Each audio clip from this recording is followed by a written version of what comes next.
Howdy, y'all. Welcome back. And as it says, I am one high-tech redneck. Here today with maybe a shorter video than last time, maybe not. But one thing before I get started that I did forget last time, and I'm going to try to include on all these, especially the ones where I'm going to sit here and, for lack of a better term, preach to you. The ideas and opinions expressed in this video is solely that of the person giving them, me. They are my ideas, my opinions, my thoughts, my feelings. So before we get in, I wanted to clear that up before we went any further. So before we get into the topic of the day, there's a reason for it. Recently on Facebook, there was a post that I saw in a part of a discussion board that I'm a part of on why it is so important and how to debunk evidence.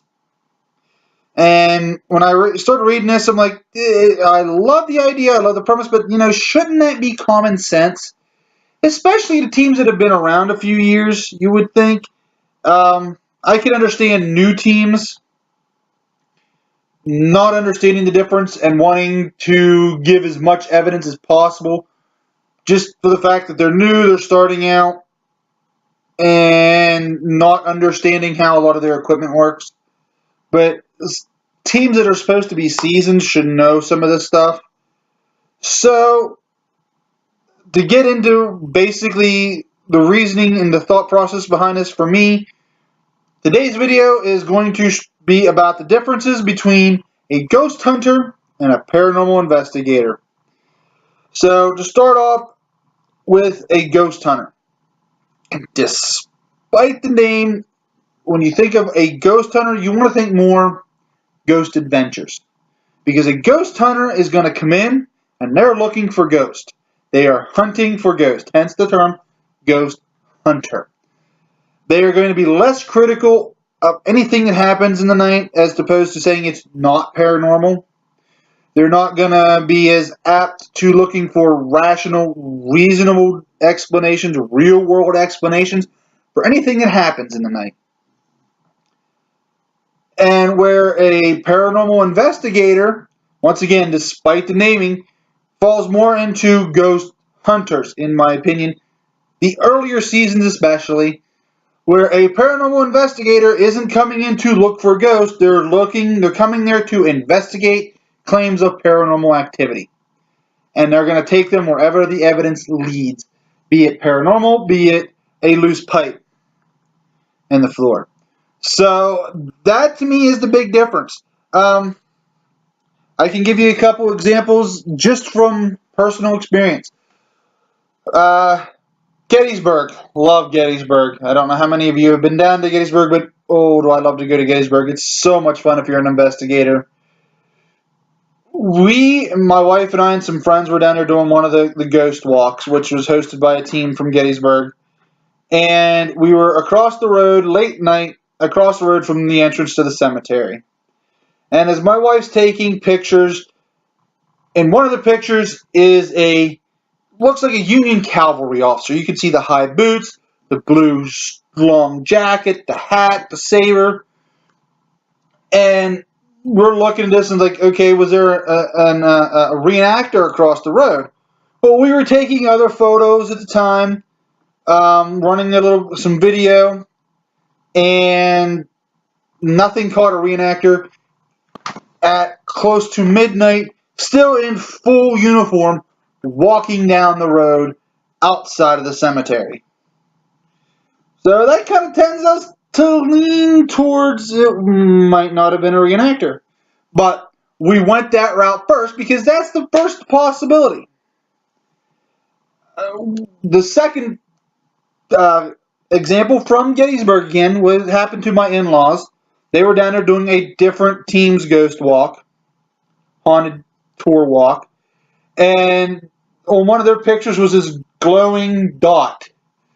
And the guide was flipping out because they got an orb. They got an orb. They come home and they show us the camera. And upon me asking them to place the picture on a larger screen on their computer monitor, I was able to show them the wings of the bug they had took the picture of. It was just the bug was real close to the camera.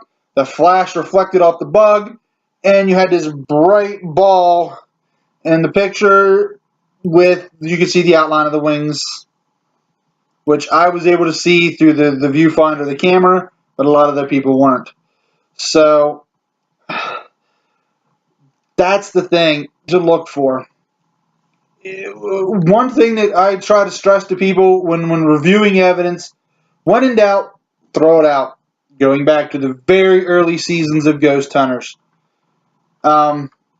If you're listening to an audio recorder and you hear a knock, well, there's a tree outside the house and it was kind of windy, there's a chance it was that tree. So we're going to throw that out. Or you're along a busy road and all of a sudden you see this light come careening around a room which has some highly reflective stuff on the walls. There's a good chance a car was driving down the road and the lights come in the window and reflect it around. Probably not paranormal. So we tend to throw that kind of stuff out. I could go into a whole lot of other examples, but I think I will save them for some later videos because I do have some ideas for some different videos explaining the differences and how to spot things like IR shadows, carry noises from audio recorders. Oh, does that get me? When you're watching somebody's YouTube video of their EVP, and I'm listening to this EVP, and all I can hear is them walking through wherever they are with that audio recorder in their hand, I can tell the difference. It makes some unique and very interesting noises when you do that. And I have learned over the years how to spot that. So that may be something I'll get into later on, along with like lens flare and slow shutter speed photography, and how to avoid some mistakes with that. Basically, just how to use your equipment. Best advice I can give anybody is learn your equipment.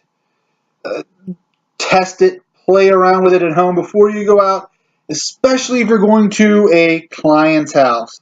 Now, I can understand if you're a seasoned team and you have all this other equipment that you've used for years, and you want to take this new piece of equipment and play with it in an investigation just to try to get a feel for it. That's one thing. So, but don't. If you're a rookie team and all your stuff's brand new and you have no clue what you're doing with any of it, don't try to go into somebody's house and use it.